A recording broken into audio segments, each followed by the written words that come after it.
Tito, wag po. Anong wag? Sir, napakatagal naman nata nun. Tara na, sukin na natin. Tayo natin. Mga sir, pasok na po kayo. Tara! Tara na, Mariel! Isa mo! Tara! Tito, wag po! Una mo, tara na! Isa mo! Hoy! Tigil! Taas ang kamay! Taas! Eber, pasukin mo! Posas mo, bilis! Huwag ka magtatakan, lumaban na! Alikod! Ano ba? May warrant of arrest ba kayo? Para huliin ako? Alin daog-daog. May warrant of arrest kami para sa'yo. Eto! Tapos na maliligayang araw mo. Ko. Dahil sa probinsya nyo, meron ka din kaso. Paggagasa sa minor de edad. Taon nyo ko! Oscar, anak. Awa ka naman sa akin, oh. Ba't mo naman ang pinapahuli? Ano sabi mo, tay? Maawa. Bakit? Naawa ka ba, Mariel? Nung ginagawa mo siya ng kabastusan? Oscar, anak. Kahit pa paano, napalaki kita ng maayos. Kaya patawarin mo ko. Mariel, patawarin mo ko. Tay, sana rin, patawarin mo ko. Pero kailangan pagdusahan. Ang ginawa mong kabastusan kay Mariel. Ano? Mga sir, dalhin nyo na sa kulungan. Sige, Ber. Bitin mo na yan. Tara na. Masyado mo kami pinahirapan. Para namin makakatuwa na. Oscar, anak. Maawa ka sa akin. Huwag mong gawin to sa akin. Tara na. Sige, Ber. Ano, love? Okay ka lang ba? Oo, love. Okay lang ako. Buti na lang, nahuli yung stepfather mo. Love, buti nga sa kanya yun. Dapat lang yung pagbayaran. Ang mga ginawa niyang kasalanan. Itawan niyo nga ako! Sige! Sige, sir.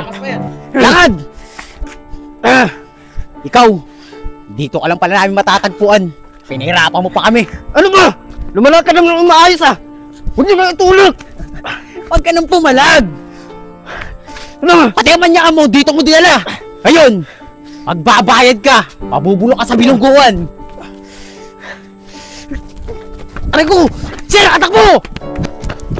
Hoy! Tingin!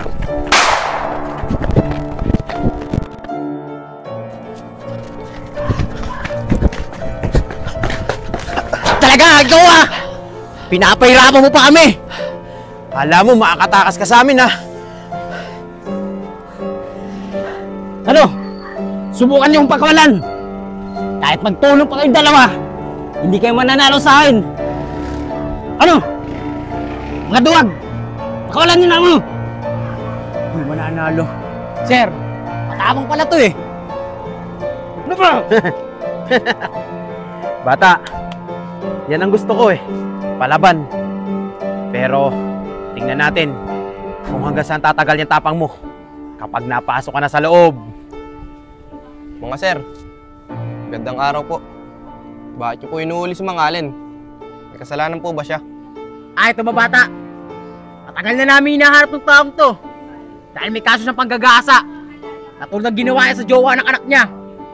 Sige, Ber, bitbitin mo na yan. Bata, makikira na. Tawan niyo ko! Square tayo, ano? Dito mo, Ber, tara. Ano? Ginaasahan ni Mang Allen? Yung jowa ni Oscar? Kawawa naman si Oscar. Naunahan pa siya ng tatay niya.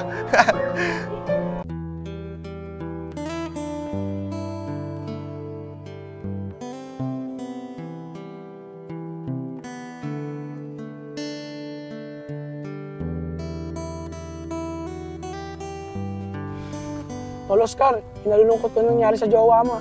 Oh, bakit naman, Nico? Anong nangyari? Eh, yung jowa niya kasi, inagalaw ng stepfather niya. Ano, Oscar? Totoo ba yan? Dapat ipakulong mo yung stepfather mo eh. Oo, Inchong. Ito yung sinasabi ni Nico. Ginawan nga ng hindi maganda ng stepfather ko yung jowa ko. Pero, okay na. Nakakulong na siya. Budal lang, Oscar. Di mo kinusinti yung stepfather mo sa mali niyang gawain.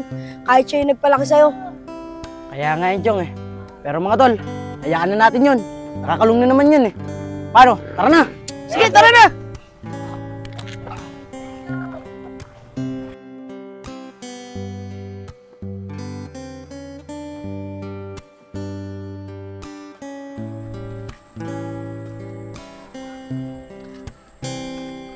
Lab, kamusta na pakiramdam mo? Okay ka lang ba? Oo, love. Medyo okay na ako. Dahil kahit papano, nabigyan ng hustisya yung ginawang pambabastos sa akin ng tatay mo. Siya nga pala, love. Kamusta yung lakad yun nila Enchong kanina? Lab, hindi naman kami nagtagal eh. Umalis din kami. Mahirap na. Baka mapaaway pa kami. Kaya umuwi na lang kami.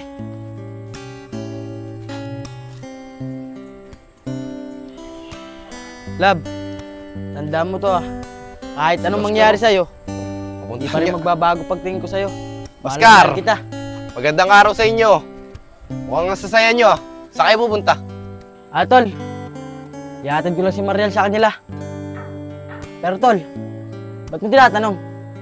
Tol, wala naman. Nakita ko lang kasing tatay mo kahapon. Hinuli ng mga polis. Tapos, tinanong ko kung anong kaso. Eh, may ginawa naman palang hindi maganda dyan si Shota mo eh. Tol, nauna ka pa ata ng tatay mo.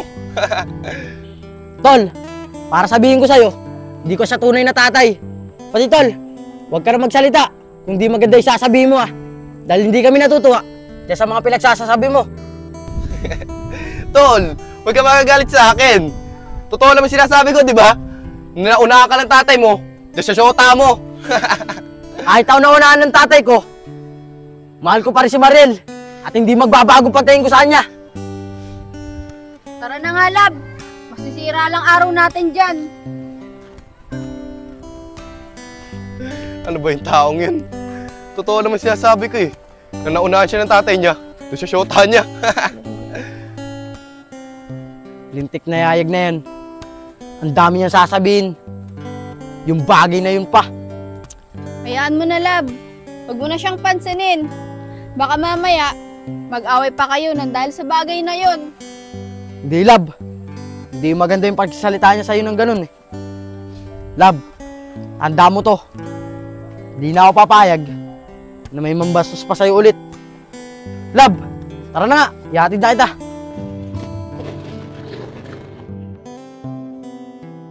Basta, love, huwag mo na papatulan yung si Yayag, ah. Pag pinatulan mo yon, malalagot ka talaga sa akin. Sige, love. Para sa'yo. Papakumbaba na lang ako. Paano, love? Tara na.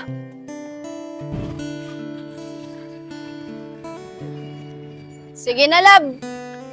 Umuwi ka na sa inyo. Kaya ko naman na. Malapit na. Hindi na, love. Ihatid na kita hanggang sa inyo. Palay mo, mapapano ka pa dyan eh. Paano? Tara na.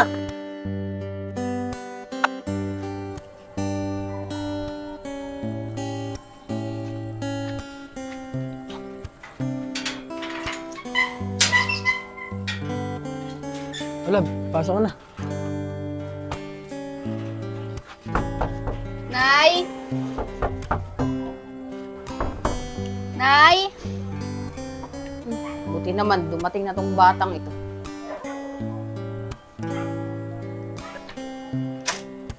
Oh, Mariel, buti naman at dumating ka na.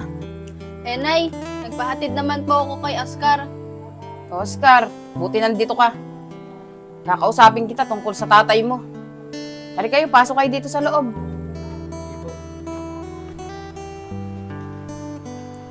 Hoy, Oscar, buti naman, yung tatay mo hindi mo kinonsinti sa mga mali niyang ginawa dyan sa anak kong si Mariel. Tita, hindi ko naman po siya kukonsintihin eh. Ang mali, ay mali po. Pati tita, hindi ko naman po siya tunay na tatay. Ano? Mariel, anak, totoo ba yung sinasabi ng boyfriend mo na hindi niya totoong tatay yun? Opo, Nay. Totoo po yung sinasabi niya. Dahil yung mismong tatay na po niya, yung nagsabing hindi daw po niya totoong anak tong si Oscar. Opo, tita. Dahil kung totoo po siyang tatay, hindi niya magagawa yun sa sarili niyang anak. Buti nga sa kanya. At sana mabulok siya sa bilangguan para pagbayaran niya lahat ng mga kasalanan niya. Tita, magpapaalam na po ako. Gumagabi na rin po kasi. Wala pong tao sa amin. Mariel, una na ako. Sige, Oscar. Mag-ingat ka. Nay, akyat na po ako sa taas, ha. Sige, Mariel.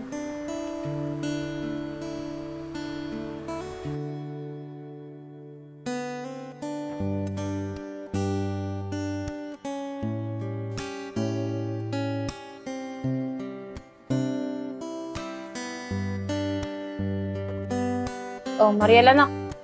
Kunin mo ang tinapay, kumain tayo. Sige po, Nay. Medyo masakit po kasi yung sikmura ko, eh.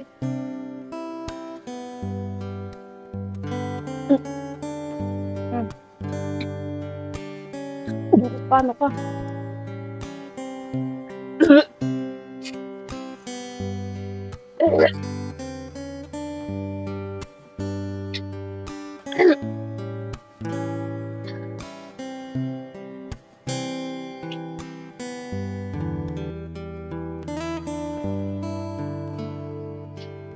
Oh. Ano nangyayari sa'yo? Nay, hindi ko nga po alam, eh. Medyo nahihilo po ako. Tapos yung sikmura ko, parang lagi po ako masusuka. Nay, dyan po muna kayo, ah. Akyat po muna ako sa taas. Magpapahinga.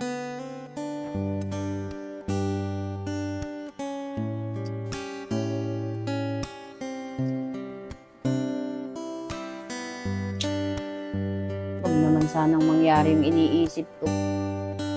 Kaawa na tong anak kong to.